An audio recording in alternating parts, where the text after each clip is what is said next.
tudo possa dar errado? Pois é, estou me sentindo assim. Sei que tenho um potencial para ser feliz, para buscar muito mais. Até incentivo outras pessoas a fazerem o mesmo. Incentivo-as a não terem o medo, mas eu estou experimentando em mim muito deste medo. Sinto-me prisioneira, isso tem me incomodado. Isso tem me dado uma angústia muito grande. Sabe quando uma pessoa se sente perdida no meio de uma confusão? Pois é, esta sou eu. É assim que eu me sinto. É uma tristeza sem sentido.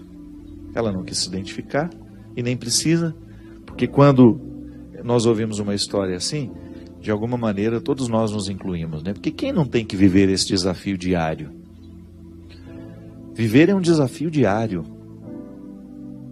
É como tomar água. A água que você tomou ontem não serve para a sede de hoje. O alimento que você comeu ontem, claro, ele pode até estar te nutrindo ainda agora, mas você precisa renovar o alimento. O sentido para a vida é assim também. Viktor Frankl, um grande psicoterapeuta, escreveu sobre o sentido da vida a partir da reflexão cristã, porque ele era cristão. E um dos aspectos bonitos da reflexão de Viktor Frankl é justamente quando ele diz que o sentido da vida, ele precisa ser cultivado diariamente. Você não pode abrir mão de cultivar um dia sequer. Hoje, quando nós abrimos o programa, nós falamos da dinâmica da conversão. Inspirados hoje, que é quarta-feira de cinza, iniciando um tempo de quaresma, nós falamos do quanto que é importante nós vivermos a dinâmica de arrancar de nós tudo aquilo que possa ser um obstáculo à nossa realização. Minha gente, às vezes nós vamos cultivando alguns hábitos nocivos e nós não nos acusamos mais disso. Você sabe que um grande prejuízo humano que eu tenho identificado é que as pessoas se acostumam com aquilo que elas têm de ruim. Elas se adaptam ao que tem de ruim. Elas perderam a capacidade de ficarem indignadas, como eu estava dizendo. Porque quando eu perco a capacidade de me indignar com aquilo que existe de ruim na minha ambiência, eu perco o poder de transformar. É a indignação que me move na direção da mudança.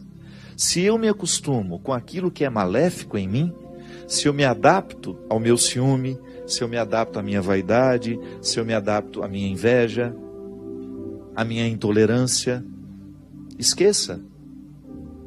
Você não pode esperar de mim uma transformação. E é por isso que eu preciso, volto a dizer, de pessoas que tenham o poder de me fazer enxergar as minhas adaptações. E isso é interessante porque quando eu sou verdadeiramente amado por alguém, eu acabo aceitando a palavra daquele que me ama. Eu aceito melhor a correção quando ela é feita com amor, porque eu sinto que ela está muito comprometida com o meu bem-estar. Ou no evangelho que a gente lia, o menino que volta para casa, ele volta porque ele lembra que ele tem pai. É o primeiro movimento da conversão desse menino. É recordar que ele tem um pai que o ama. Então, o amor das pessoas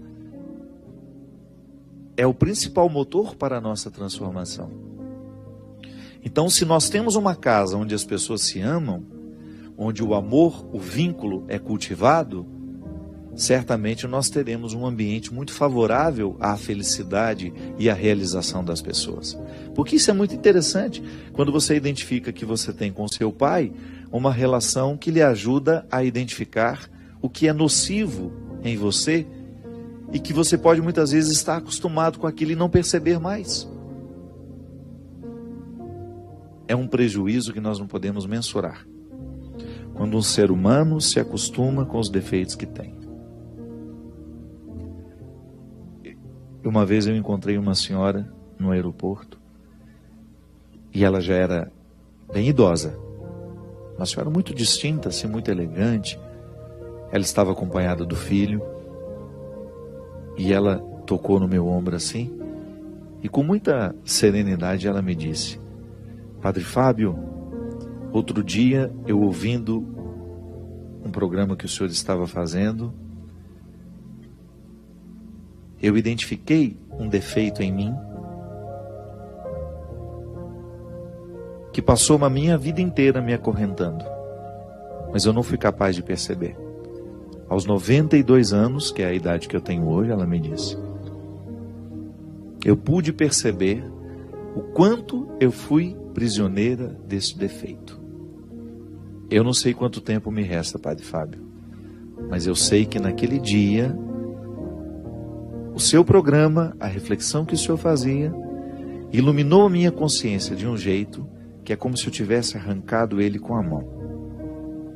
E eu não me permiti mais viver conforme as regras daquele defeito.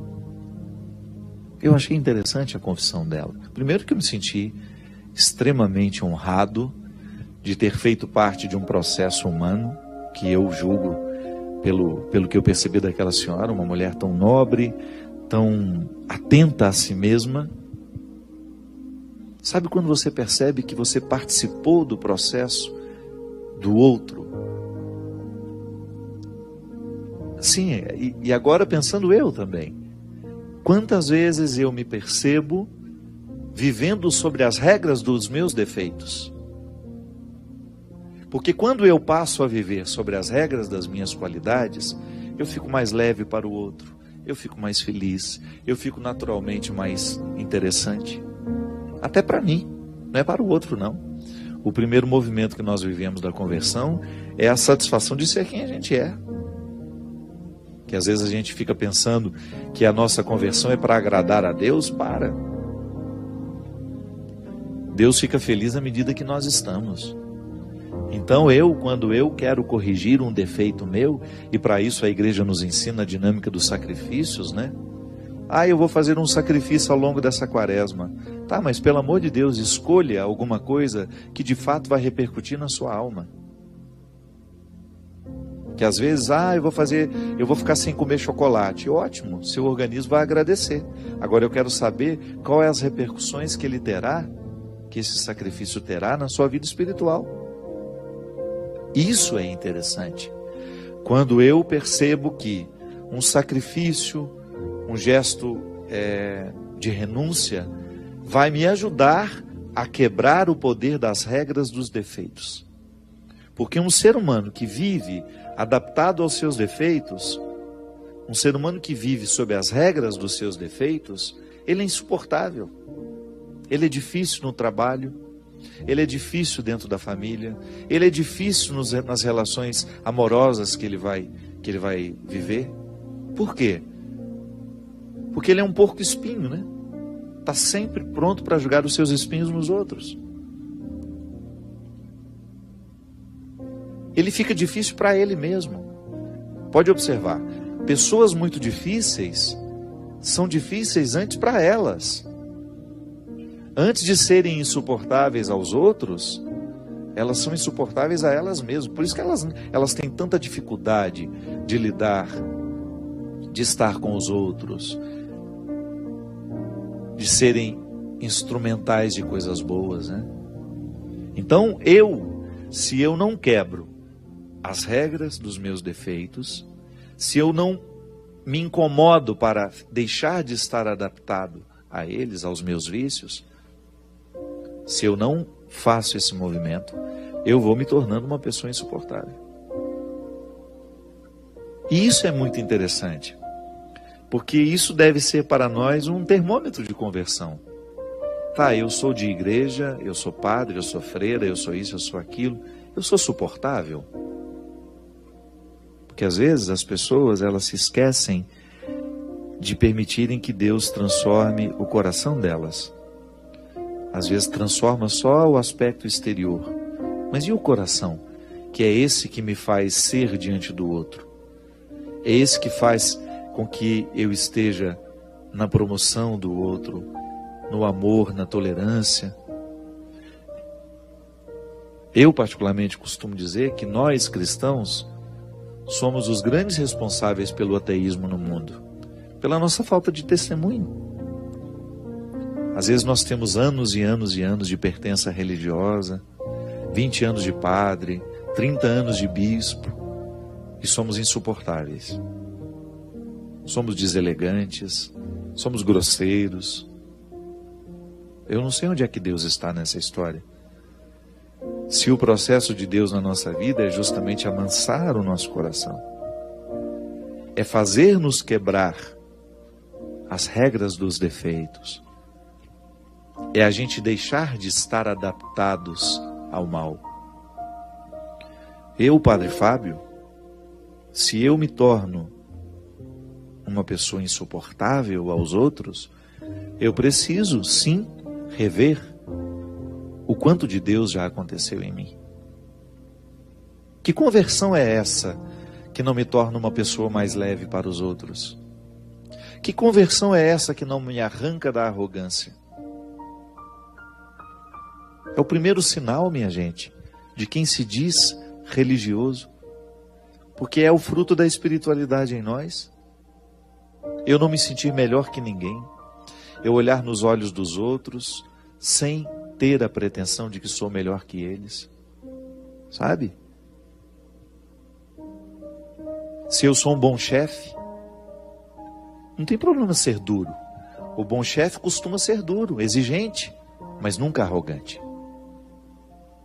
Exigente, mas nunca intolerante. Exigente, mas não insuportável. Você sabe que uma vez, diante de uma dificuldade que eu estava tendo, um momento que eu estava vivendo difícil na vida, eu estava percebendo que a minha equipe tinha medo de mim. E nada pode ser pior do que isso. Uma coisa é a sua equipe ter respeito por você. Outra coisa é ela ter medo de você.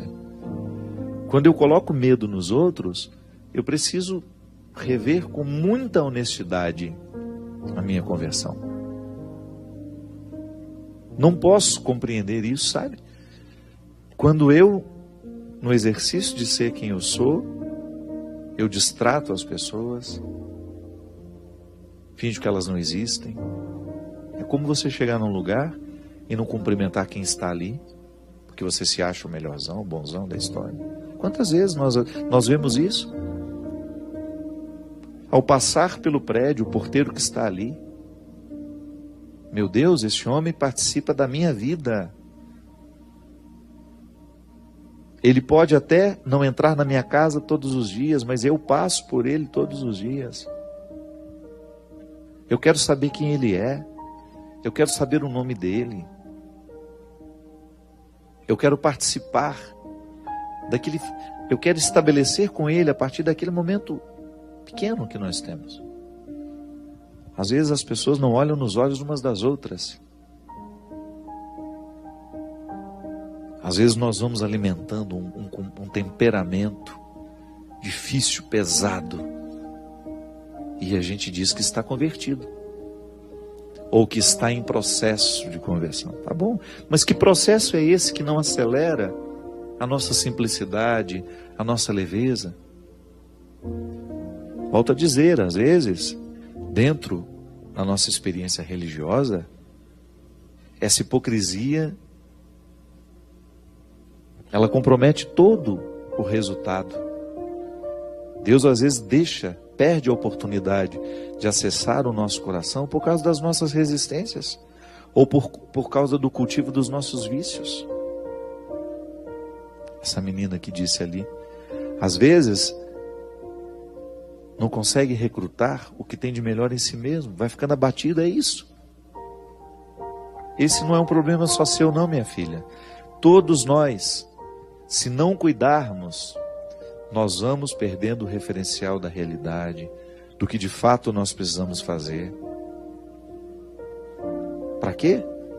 Fazer para alcançar o melhor de nós. Isso é conversão.